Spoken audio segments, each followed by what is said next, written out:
we want to welcome Ilene Wasserman to our podcast, Inspiring Leaders series by Diversify. Very warm welcome to you. Ilene is located in the US, and I'm doing this interview from Vizag in India.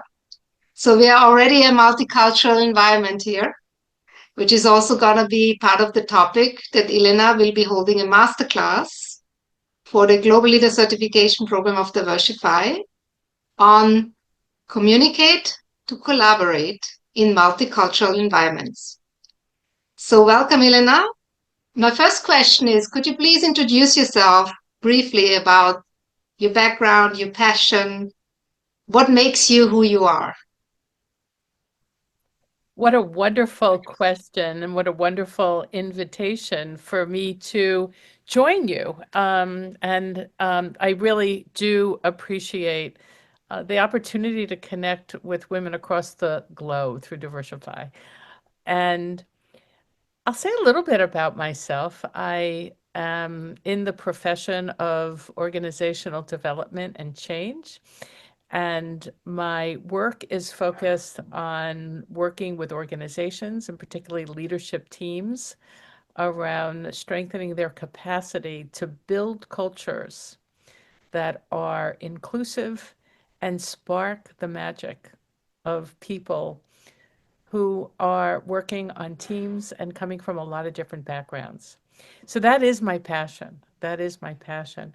And when I think about the source of that, I have some very early influences in my life that helped me spark an interest in not just working with groups and teams, but also doing it with a social justice lens.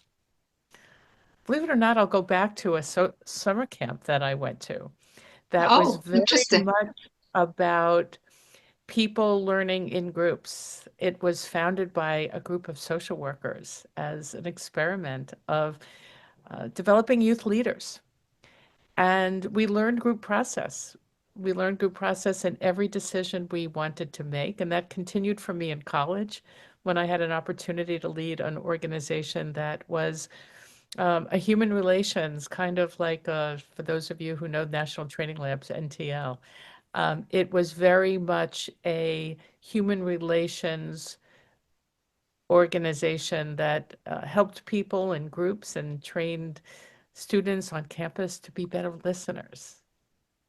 And so I feel very fortunate about having those early seeds that helped shape me, helped me grow and develop and know the direction that I wanted to go in. So early in my career, I worked as an advocate in healthcare and family planning and worked for an amazing, inspiring woman who was doing family planning and building family planning services all around the globe. And she was a big inspiration for me. And then I was working with a group of people that were in the social justice, human relations work at the workplace and was part of an organization, a consulting group that were the early inspiration for what is now talked about as diversity, equity, and inclusion in the United States. And Wow, as I speak, knowing that I've been doing this work for over 4 decades, this work is under threat in the United States. And indeed.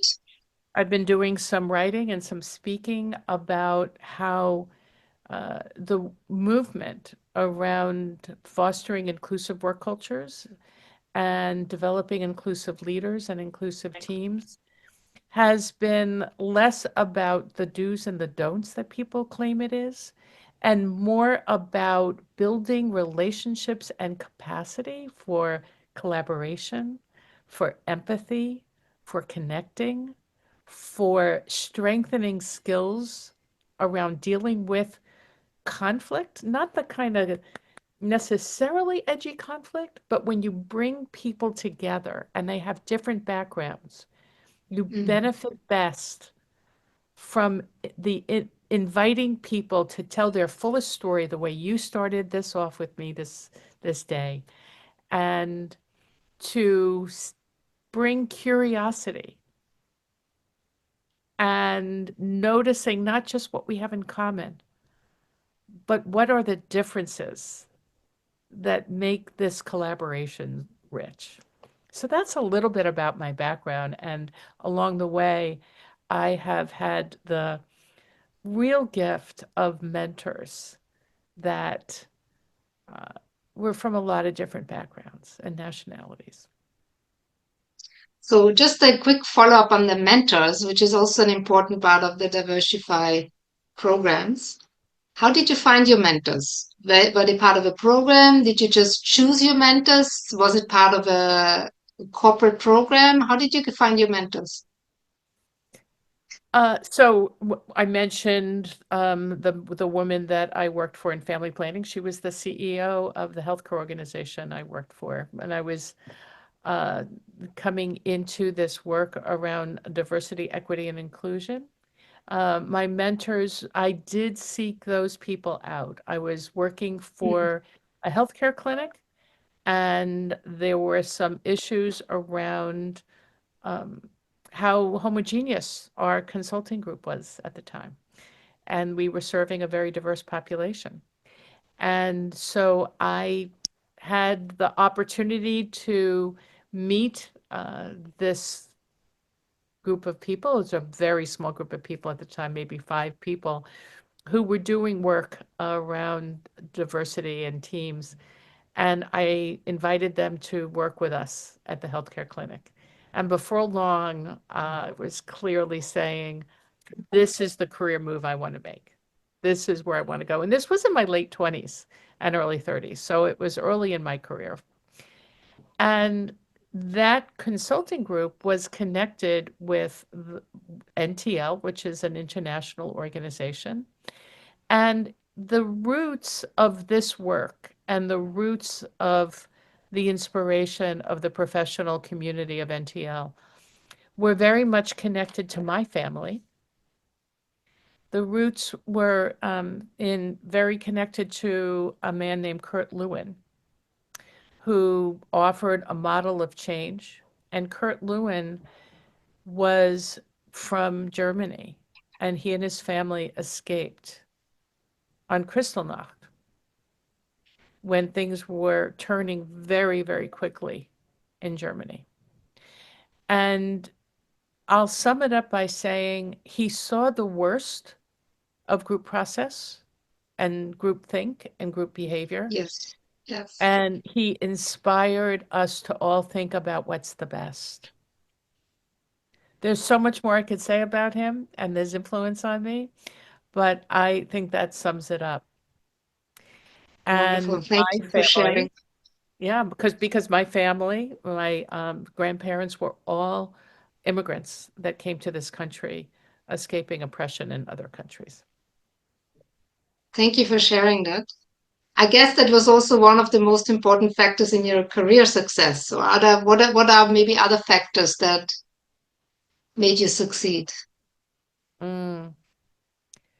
I think my compassion and my commitment and my desire and pursuit of connection is what helps me now in my role as executive coach to senior leaders and leadership teams, extend that to them. And knowing that it is in our differences that we spark the magic. Wonderful. That's a very important message. What challenges made you grow also? We all face challenges in our Ah, careers and in our personal lives, obviously. yeah. So, what were the challenges in your life that you felt actually really helped you grow as a human being? Ah, well, I'll speak of one as a challenge and a gift, and that is my family. I have the gift of the most amazing family. I have 2 children who are now adults and have partners of their own, and I have a grandchild. And Wonderful. along the way, being very involved in as a mother was always a very high value for me. So I had a very thriving career that involved some travel. And my husband and I worked out a way of balancing when I was away and how his role as a parent. But early in my in their lives, my parents passed away within 2 years of each other.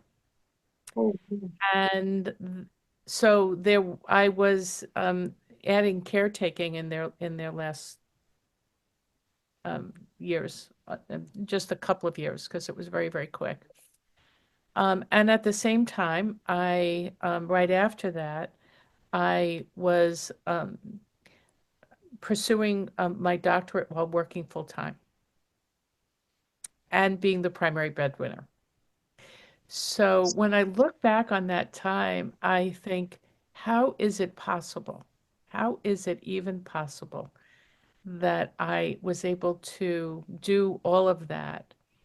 And it is because I was able to have the support to do that, meaning that I'm part of a very close community. And every weekend we would have dinners together. We would take turns being the primary person putting the dinner together. All the women in the group were had very thriving careers, as did the men, and we came together as families and helped each other during that time. that's wonderful. So that's a real ecosystem of support that emotionally also supported you in a very difficult and challenging time. Yeah. I will Great. add another quick story, which goes back further. It was when I was working in for this healthcare consulting group, and I came across an ethical issue that I had to address. And it took a lot of courage.